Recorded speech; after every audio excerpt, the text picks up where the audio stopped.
Good evening, I'm Shameka Neely. September 11th, Commission Vice-Chairman Lee Hamilton spoke at the Indiana University Maurer School of Law on Friday. He reflected on what the United States must do to be safer.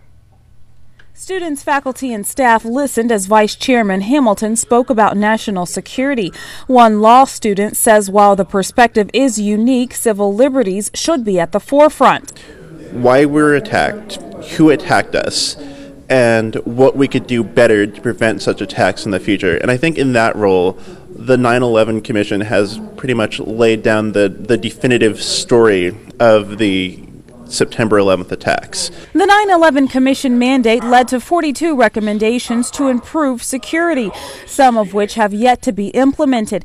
Hamilton urged the continued pursuit of more stringent U.S. security.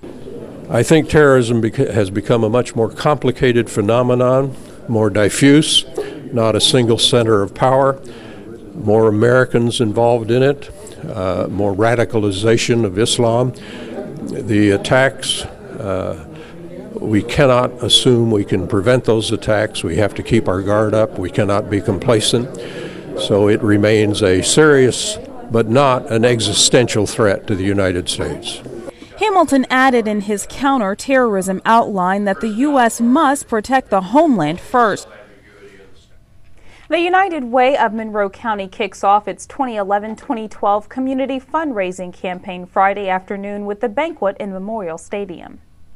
United Way of Monroe County's Executive Director Barry Lesso says demand is increasing for local agencies. Mother Hubbard's Cupboard has seen a 22% increase in demand for food. Phone calls to the 211 service request hotline have increased by 18%. Lesso also added that the state of our economy impacts the need for charitable organizations. Like everywhere in the country, Bloomington and Monroe County, South Central Indiana are feeling the same sorts of things that we're seeing nationally.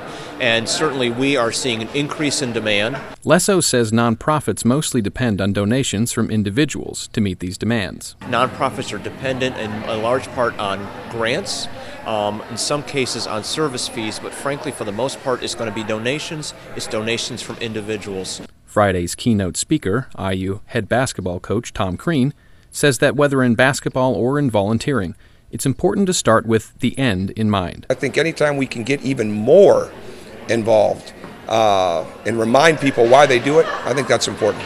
United Way's community volunteering events begin this weekend. Your weather tonight, mostly cloudy, lows in the mid-40s. Tomorrow, partly cloudy, highs around 70.